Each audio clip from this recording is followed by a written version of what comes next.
நீங்க தோசை சுடுறத பார்த்தா எனக்கே பசிக்கிற மாதிரி இருக்கு. அதுக்கு என்ன, ஐஸ்வர்யா சாப்பிடும்போது நீங்களும் சாப்பிடலாம். நிஜமாவா?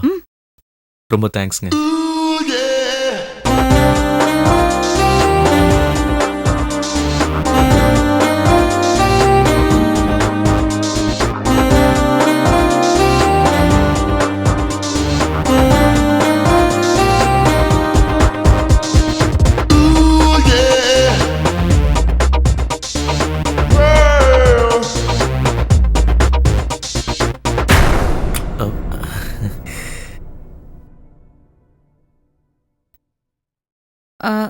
ரொம்ப பசிக்குதுன்னு சொன்னீங்கல்ல, ஐஸ்வர்யாக்கும் ரொம்ப பசிக்குது இல்லையா? நீங்க ஒரு வேலை பண்ணுங்க, இந்த தோசையை எடுத்துட்டு போயிட்டு ஐஸ்வர்யா கிட்ட கொடுங்க. உங்களுக்கு நான் ரெடி பண்றேன். சரி.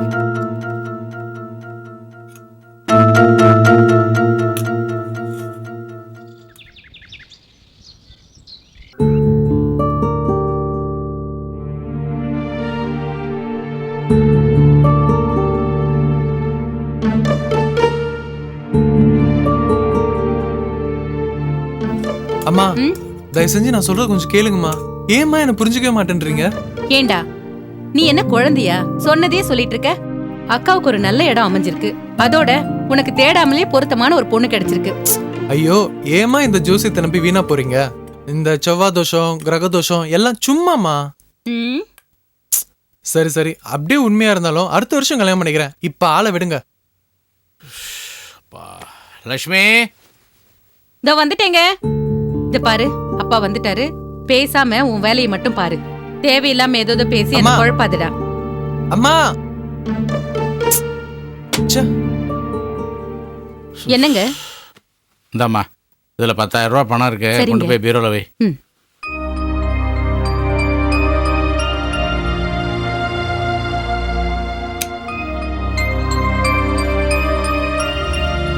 அம்மா, சிஏ முடிச்சது அப்புறம் கல்யாணம் பண்ணிக்கிறேம்மா. ப்ளீஸ்மா, தயவு செஞ்சு அப்பாட்ட கொஞ்சம் எடுத்து சொல்லுங்கம்மா. என்னடா திரும்ப திரும்ப அதையே பேசுற? முதல்ல அவங்க பொண்ணு பார்க்க வரட்டும், நீயும் பொண்ணை பாரு. பிடிக்கலன்னா அப்புறமா பேசிக்கலாம். இப்ப தேவையில்லாம எதுவும் பேசாத, புரியுதா?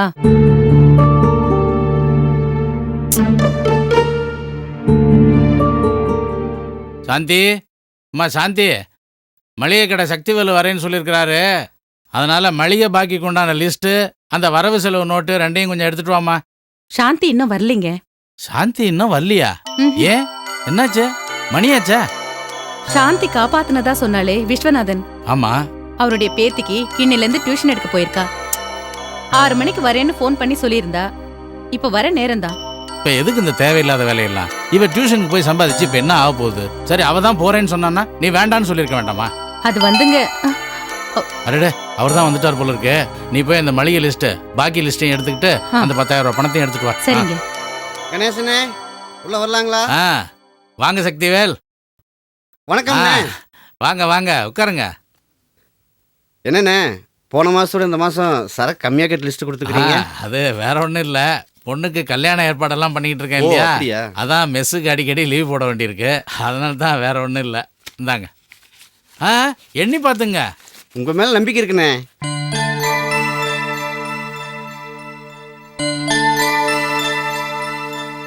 அப்ப நான் வரேங்கண்ணே. இருங்க இருங்க, சரக்கு அனுப்பும்போது நல்ல சுத்தமான சரக்கு அனுப்பி வைங்க. ஏன்னா ஜனங்க சாப்பிட்றது வயிற்றுக்கு ஒத்துக்கணும். அதுவும் இல்லாமல் என்னதான் பணத்துக்காக நம்ம தொழில் பண்ணாலும் மனசுக்கு திருப்தி இருக்கணும். அதுதான் எனக்கு ரொம்ப முக்கியம். உங்க மெஸ்ஸுக்கு எப்பவுமே ஸ்பெஷலாக தானே அனுப்புவேன், கவலையே படாதீங்க. அப்ப நான் வரட்டுங்களா? வாங்க. வரேங்கம்மா. சரி சரி, இதை கொண்டு போய் உள்ள வச்சிரு. லட்சுமி, அப்படியே வரும்போது ஒரு காபி எடுத்துட்டு வா. சரிங்க. மா, எனக்கு ஒரு காஃபி. பாம்மா. ஏமா சாந்தி, ஸ்கூல்ல மட்டும் வேலை செஞ்சா பத்தாதா? எதுக்கா இப்படி டியூஷன் அதுக்குதுன்னு அலையிற? டியூஷன் எடுக்கிறது தப்பாப்பா? அதுக்கு சொல்ல வரலம்மா.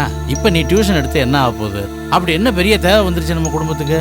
இல்ல நீ டியூஷன் எடுத்து சம்பாதிச்சு கொண்டு வரணும்னு நாங்க யாராவது கேட்டோமா? அப்பா, நான் சம்பாதிச்சு உங்க சுமையை குறைக்கணுங்கிறதுக்காக டியூஷன் எடுக்க போகலப்பா. நான் யார் வீட்டுக்கு டியூஷன் எடுக்க போனேன்னு தெரியுமா? தெரியும், உங்க அம்மா சொன்னா. விஸ்வநாதனோட பேத்தியாமே. அது சரியா படிக்காத? அந்த பொண்ணு நல்லா படிக்கிற பொண்ணுதான்ப்பா. ஆனா அவ வீட்டுல அவளை கவனிச்சுக்கிறதுக்கு யாருமே இல்ல. கவனிச்சுக்க ஆள் இல்லையா? அவ்வளோ பெரிய வீட்டுல அந்த சின்ன குழந்தைய கவனிச்சுக்க யாருமே இல்லையா? ம். எல்லாத்தையும் கொடுக்குற ஆண்டவன் கூடவே ஏதாவது ஒரு குறைய கொடுப்பான்னு சொல்லுவாங்க இல்லையா? அது விஸ்வநாதன் சார் வீட்ல அவரோட மருமக மூலமா அது வந்திருக்கு. அப்பா, பெத்த தாயே குழந்தைய கவனிச்சுக்கிறது இல்ல. அப்பா அம்மா இருந்தும் பாசம் கிடைக்காததுனால அந்த குழந்தை படிப்புல கவனமே செலுத்துறது இல்ல. டிசி கொடுக்குற அளவுக்கு வந்துருச்சு. நான் தான் அந்த குழந்தைய பாத்துக்கிறேன்னு HM கிட்ட சொல்லி மறுபடியும் அதை ஸ்கூல்ல சேர்த்து விட்டேன்ப்பா. அந்த பொண்ணுக்கு நல்ல குணம், ரொம்ப பிரில்லியன்ட். அதை பாக்குற யாருக்கும் அது மேல அக்கறை எடுத்துக்க தோணும். ஆனா அவளோட அம்மாவுக்கு அந்த மாதிரி ஏன் தோணலன்னு எனக்கு தெரியலப்பா. என்னப்பா எதுவும் பேச மாட்டேங்கிறீங்க? உங்களுக்கு பிடிக்கலன்னா விட்டுறேன்ப்பா. நான் டியூஷன் எடுக்க போகல, ஸ்கூல்ல மட்டும் பாத்துக்கிறேன். இத பாருமா, நீ ஒரு காரியத்தை செய்யணும்னு முடிவெடுத்தா அதுல எந்த தப்பும் இருக்காது. அதுவும் இல்லாம உன்னை இந்த காரியத்தை செய்யக்கூடாது அப்படின்னு சொல்ற அளவுக்கு நீ பெருசா எந்த தப்பும் செய்யலையம்மா. என்னோட கடமைக்காகவும் திருப்திக்காகவும் உங்க மனசை நான் கஷ்டப்படுத்த மாட்டேன்ப்பா. ஐயோ, என்னம்மா இது? இதுல எனக்கு என்ன கஷ்டம் வரப்போகுது? நீ தினமும் ஸ்கூல்ல விட்டதும் டியூஷன் அது இதுன்னு போறது உனக்கு கஷ்டமா இருக்குமே தான் சொல்ல வந்தேன். எனக்கு தெரியும்பா, படிப்புங்கிறது உங்களுக்கு எவ்வளவு பிடிக்கும்னு எனக்கு தெரியும். பணம் முக்கியம் இல்ல, பிள்ளைங்களோட படிப்பு தான் முக்கியம்னு இருக்கிற சொத்தை பெரியப்பா கிட்ட கொடுத்துட்டு கிராமத்தை விட்டு இங்க வந்து எங்களை படிக்க வச்சிருக்கிற நீங்க இன்னொரு குழந்தையோட படிப்புக்கு தடையா இருக்கவே மாட்டீங்க. சரிம்மா, அந்த குழந்தைய நம்ம வீட்டுக்கு ஒரு நாளைக்கு கூட்டிட்டு வா. கண்டிப்பா கூட்டிட்டு வரேன்ப்பா. நீங்க ஒரு தடவை ஐஸ்வர்யாவை பாத்துட்டீங்கன்னா போதும், தினமும் கூட்டிட்டு வர சொல்லுவீங்க. அவ்வளவு நல்ல பொண்ணுப்பா. நாளைக்கு கூட்டிட்டு வரேன், சரியா? சரிம்மா.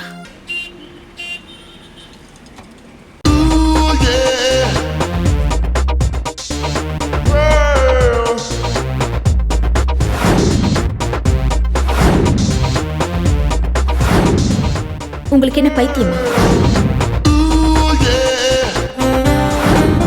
எப்படி இருக்கீங்க? நீங்க யாரு?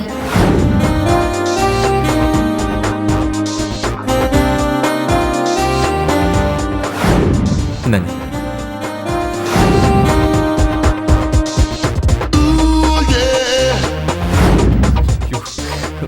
நீங்களா? What a surprise!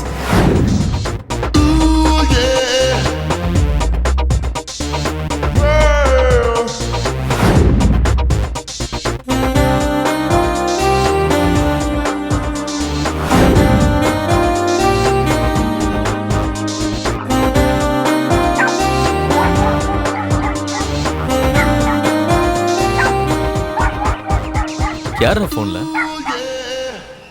Manager phone பண்றாரு. ஓஹோ, மேனேஜர் போனுக்கு நாய் குறைக்கிற சவுண்ட் ரிங்டோனா? போனை கொடு. டேய், இந்த நேரத்துல அவருக்கு என்னடா வேலை? ஏதாவது அந்த போன். ஏய், ஏதாவது ஆஃபீஸ் விஷயமா பேச வேண்டியது இருக்கும்டா. அதை விட முக்கியமான விஷயம் நான் உங்ககிட்ட பேசணும். பேச வந்திருக்கேன்னு இப்படி வாக் பண்ணிட்டு இருந்தா என்னடா அர்த்தம்? அதை எப்படி ஆரம்பிக்கிறதுன்னு தானே தெரியல. எப்பவுமே பார்ல உட்காந்தா தான் இம்சப்படுத்துவ. இன்னைக்கு இப்பவே ஆரம்பிச்சிட்டியா? ஏண்டா, நான் என் சந்தோஷத்தை உங்ககிட்ட பகிர்ந்துக்கலாம்னு வந்திருக்கேன். அது உனக்கு இம்சையா தெரியுதாடா? இம்சை தாண்டா. நீ ஒரு இதமான இம்சை. சரி, ஓகே, என்ன விஷயம்னு சொல்லு. நீ அன்னைக்கு என்ன சொன்ன?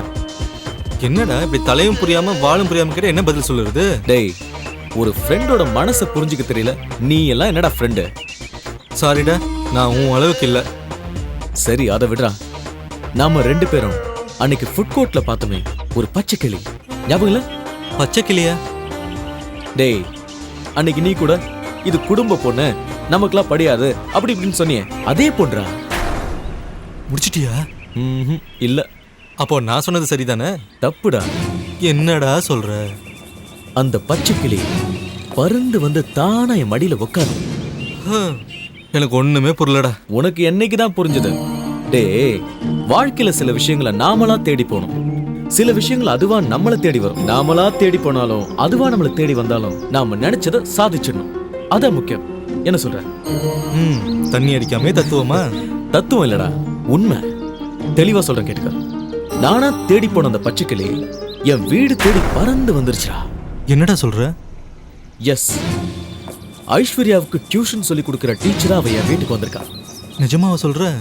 உன் தலை மேல சத்தியமா சொல்றேன்டா, நான் சொல்றது நிஜம். இது பார், இப்ப அவன் என் வீட்டுக்குள்ள வந்துட்டா. இனிமே என் கைப்படாம அவ திரும்பி போகவே முடியாது. டேய் வேணாண்டா, அவ நீ நினைக்கிற மாதிரி பொண்ணா தெரியலடா. தேவையில்லாம கையை வச்சு பிரச்சனையில மாட்டிக்காத. டேய், எனக்கு தெரியும்டா எந்த பொண்ணை எப்படி கரெக்ட் பண்ணலாம்னு எனக்கு தெரியும். கரெக்ட் பண்ண பொண்ணை எப்படி கட் பண்ணலானோ எனக்கு தெரியும். டேய் மாட்டிக்காதடா கௌதம். வீட்டுக்கு வந்த பொண்ணுகிட்ட கொஞ்சம் விலகி இருக்கிறது தான் நல்லது. உனக்கு பொறாம, அதான் இப்படி பேச. உண்மைதான், ஆனா அந்த பொண்ணு வேண்டாடா. டேய், நான் முடிவு பண்ணிட்டேன். இந்த பொண்ணை கூடிய சீக்கிரம் நான் அடைஞ்சே தீர்வேன். அப்புறம் நீ நினைச்சதை விட பெரிய ட்ரீட் தருவேன். சரி வரட்டா? ஓகேடா.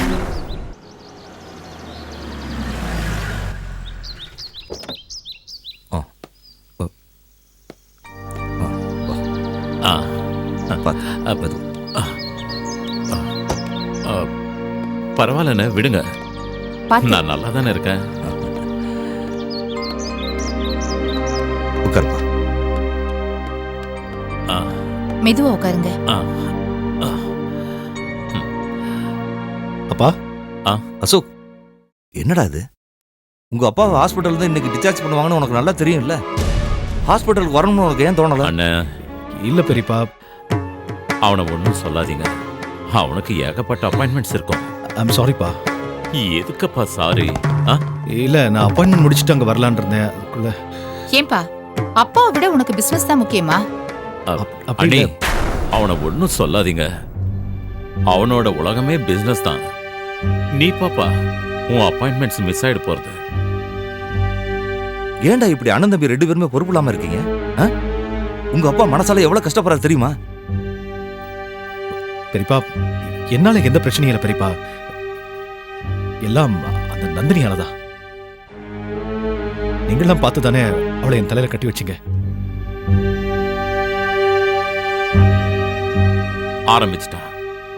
ஆரம்பிச்சிட்டான். கடைசி வரைக்கும் அவன் தப்ப ஒத்துக்கவே மாட்டான். அவளையே குறை சொல்லிட்டு இருப்பான். அவளை கேட்டா இவனை கேட்டா அவளை. நீங்க பேசாம இருங்க. அசோக், நீ கிளம்புப்பா. நீங்க இருந்தா இவர் இப்படிதான் பேசிக்கிட்டே இருப்பாரு. சரி சரிப்பா, நான் போயிட்டு வரேன். அண்ணே, பாத்தீங்களா எப்படி போறான்? பாத்தீங்களா? டாக்டர் என்ன சொன்னாருன்னு ஒரு வார்த்தை கேட்டானா? சரி விடுற. இப்ப சொல்லு, நல்லா தானே இருந்த?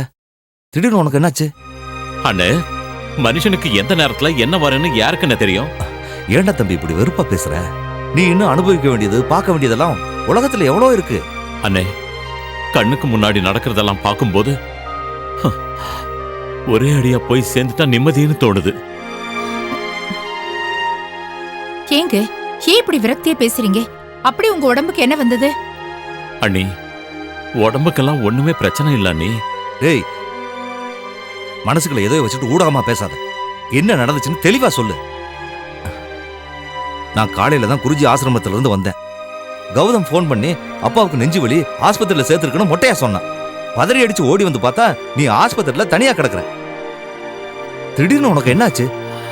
அண்ணே, எனக்கு ஒண்ணு இல்லைன்னு, நான் நல்லா தான் இருக்கேன். ஒண்ணு இல்லாம நல்லா இருந்தா எப்படி நெஞ்சு வலி வரும்? உன் அண்ணி கேக்குறாள், பதில் சொல்லு. எல்லாம் கவலைதான் அண்ணே. உங்களுக்கே தெரியும், என் பொண்டாட்டி போனதுக்கு அப்புறம் இந்த வீடு வீடாவே இல்ல. அசோக்கு கல்யாணம் பண்ணி வச்சாலாவது அந்த குறை தீரும் நினைச்சேன்.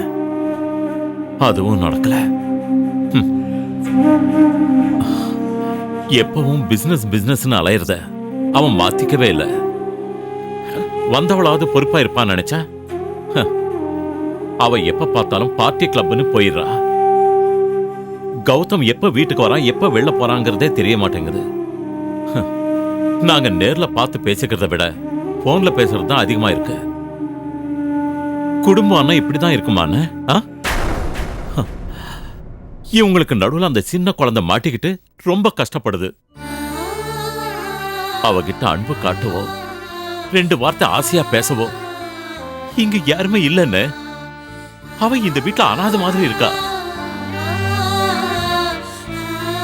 இதெல்லாம் அன்னைக்கு பேச போய் தான் எனக்கு நெஞ்சு வலியே வந்தது. டேய், குடும்ப விஷயத்தெல்லாம் பொறுமையா இருந்தாண்டா பேசி தீர்த்துக்கணும். கோவப்பட்டா இப்படித்தான் ஒண்ணு கிடக்க ஒண்ணு ஆகும். பொறுமையா தான் பேசுறேன். என்ன சொன்னாலும் புரிஞ்சிக்கவே மாட்டேங்கிறாங்க. அப்ப எனக்கு கோபம் வராதான்னு? விஸ்வநாதா, இந்த வயசுல உனக்கு கோவமே வரக்கூடாது. வரக்கூடாதுதான். ஆனா வர வைக்கிறாங்களா, என்ன பண்றது? கௌதம்க்கு ஒரு கல்யாணத்தை பண்ணி வச்சிட்டீங்கன்னா உங்க டென்ஷன் பாதி குறைஞ்சிரும். அண்ணி, அவன் தான் கல்யாண பேச்சு எடுத்தாலே ஓடுறானே. அசோக்க உதாரணம் காட்டி என் வாழ்க்கையையும் இப்படி ஆக்கிடாதீங்கன்னு சொல்றான். அசோக் மாதிரி தான் அவனுடைய வாழ்க்கையை அமையும்னு அவனே முடிவு பண்ணிட்டானா? அண்ணே, நான் பேசுறேன் அவன்கிட்ட, நான் பேசுறேன். அண்ணே, அவன் மட்டும் கல்யாணத்துக்கு சம்மதிச்சான்னா கௌரவம் அந்தஸ்துன்னு பார்க்காம குடும்பத்துக்கு ஏத்த பொண்ணா பார்த்து அவனுக்கு கல்யாணம் பண்ணிடலான்னு. குடும்பத்துக்கு ஏத்த பொண்ணுன்னு ரொம்ப சுலபமா சொல்லிட்ட. அப்படி ஒரு பொண்ணை எங்க தேடி கண்டுபிடிக்கிறது? அண்ணே, கண்ணுக்கு முன்னாடி அப்படி ஒரு பொண்ணு இருக்கா. ஆமாண்ணே, இவன் சம்மதிச்சா உடனே அவங்க கிட்ட பேசி பார்க்கலாம். யாருங்க அந்த பொண்ணு? நம்ம ஐஸ்வர்யா படிக்கிற ஸ்கூல்ல சாந்தின்னு ஒரு பொண்ணு டீச்சரா வேலை பார்க்கறா. முதல் தடவை அவளை நான் பார்க்கும்போது அவ என் உயிரை காப்பாத்தினா. யாரு? ஒரு தடவை உன்னை கோயிலுக்கு போகும்போது யானைகிட்ட இருந்து காப்பாத்துறான்னு சொன்னியே, அந்த பொண்ணா? ஆமாண்ணே, அந்த பொண்ணு தான். அந்த பொண்ணு நம்ம ஐஸ்வர்யா படிக்கிற ஸ்கூல்ல டீச்சரா வேலை பார்க்கறா. ஐஸ்வர்யாவுக்கு நம்ம வீட்டுக்கு வந்தே டியூஷன் சொல்லி கொடுக்குறா. எனக்கு உடம்பு சரியில்லைன்னு கேள்விப்பட்டதும் ஹாஸ்பிட்டலுக்கே வந்து பார்த்தா. அவ வரும்போது நான் தூங்கிக்கிட்டு இருந்தேன். என் ஷெட்யூல் ஷீட்டை பார்த்து எனக்கு மாத்திரை கொடுக்கணும்னு புரிஞ்சுக்கிட்டு பிரெட்டு பால் எல்லாம் வாங்கிக்கிட்டு வந்து அப்புறமா என்னை எழுப்புனா. என் உடம்புக்கு என்ன ஆச்சுன்னு டாக்டர்கிட்ட போய் விசாரிச்சிருக்கா. இப்படிப்பட்ட ஒரு பொறுப்பான பொண்ணு தான் நம்ம குடும்பத்துக்கு வேணும்னு. நீ சொல்றத பார்த்தா அந்த பொண்ணு ரொம்ப நல்ல பொண்ணு மாதிரி தான் தெரியுது. ஆமா, கல்யாண விஷயமா அந்த பொண்ணுகிட்ட பேசுனியா? எப்படின்னு இதை எப்படி பளிச்சுன்னு பேச முடியும்? நேரம் காலம் பார்த்து தானே சொல்லணும். எந்த ஒரு நல்ல விஷயத்தையும் தள்ளி போடக்கூடாதுன்னு சொல்லுவாங்க. ஒரு நல்ல நாளா பார்த்து பேசி முடிச்சிடுவோம். அண்ணே, இதை நீங்க தான் முன்ன நின்னு செய்யணும். தாராளமா செய்யறேன்டா. எங்களுக்கு என்ன புள்ளையா குட்டியா? ஓம் பசங்களை தான் என் பசங்களா நினைச்சுக்கிட்டு இருக்கேன்.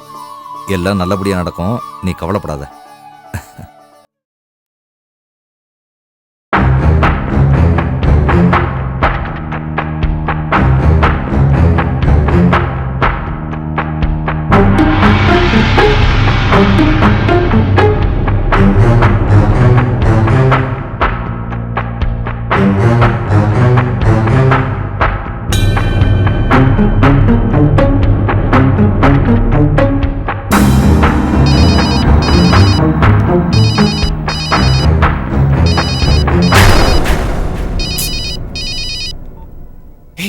ஏன்டி இந்த நேரத்துல ஃபோன் பண்ற?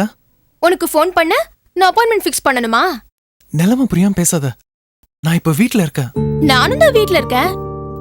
ஏய், திடீர்னு எங்க அப்பா வந்து இந்த நேரத்துல யார் கூட போன்ல பேசுறேன்னு கேட்டா நான் என்னன்னு சொல்றது? பொம்பளை நானே தைரியமா பேசிக்கிட்டு இருக்கேன். ஆம்பளை உனக்கு என்ன பயம்? ஏதாவது பொய் சொல்லி சமாளி. ஏய், எனக்கு சட்டுன்னு பொய் சொல்ல வராது. அப்ப உண்மையை சொல்லு. விளையாடாத. போனை வை, நாளை பார்க்கலாம். ஏய், போனை வச்சிருவியா நீ? பத்மா, நான் வைக்கிறேன் நான் சொன்னேன். உன்னதான் வைக்க சொன்னேன். போனை எப்ப வைக்கணும்னு எனக்கு நல்லா தெரியும். ஏண்டா, உன்கிட்ட ஆசையா 4 வார்த்தை பேசலான்னு பார்த்தா இப்படி பயந்து சாகுறியே. திடீர்னு யாராவது வந்தா பிரச்சனை ஆயிடும்ல. லவ் பண்ண ஆரம்பிச்சிட்டாலே நம்ம விஷயம் யாருக்காவது தெரிஞ்சிருமோன்னு அடிமனசுல பயம் இருக்கதான் செய்யும். அதுக்காக பேசுறது பழகுறது எல்லாம் அவாய்ட் பண்ண முடியுமா? ரொம்ப தைரியத்தோட தான் இருக்கணும். சரி, ஏதோ சொல்லணும் சொன்னியே, சொல்லு, கேட்டுக்கிறேன். சும்மா கடமையேன்னு நான் சொல்றதெல்லாம் கேட்க வேண்டாம். கடமையேன்னு கேட்கல, கவனமா தான் கேட்கறேன், சொல்லு. அப்படியே படிச்சுக்கிட்டே இருந்தேன், ரொம்ப போர் அடிச்சுது. சரி, உன்கிட்ட பேசி என் எனர்ஜியை பூஸ்ட் அப் பண்ணலாம் நினைச்சேன். நீ அதுக்கு மேல இருக்க. சரி, ஓகே, நம்ம நாளைக்கு பார்க்கலாம். போனை வச்சுட்டு நீ நிம்மதியா தூங்கு. Good night. ஏய், நாம நாளைக்கு மறக்காம மீட் பண்றோம். மறக்கல. பாய்.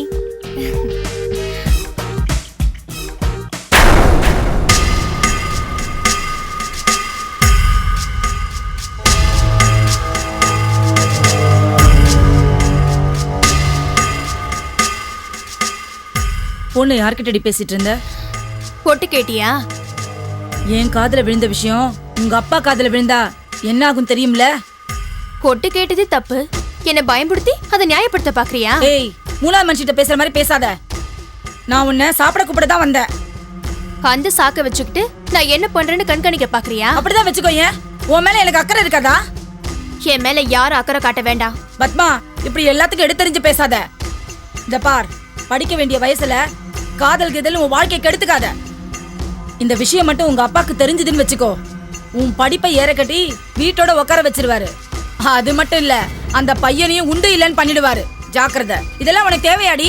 என்ன, உன் பேச்சு கேட்கலனா அப்பா கிட்ட போட்டு கொடுத்துருவேன்னு மறைமுகமா சொல்றியா? ஏய், என்ன ஏண்டி உன் எதிரியாவே பாக்குற? நான் உன் அம்மாடி. ஏய், நீ அம்மாவா? நீ என்ன பெத்தியா? என் அப்பா 2ஆம் தாரமா உன் கழுத்துல தாலி கட்டின பாவத்துக்காக நான் உன்னை அம்மான்னு கூப்பிடுறேன். அந்த உரிமையில அனாவசியமா என் வாழ்க்கையில மூக்க நுழைக்காத. பத்மா. ஏய், என்ன நீலி கண்ணீர் வடிக்கிறியா? இதுக்கெல்லாம் நான் செய்ய மாட்டேன். இளவரசி, அப்பா வராரு. என்னை பத்தி ஏதாவது வத்தி வச்ச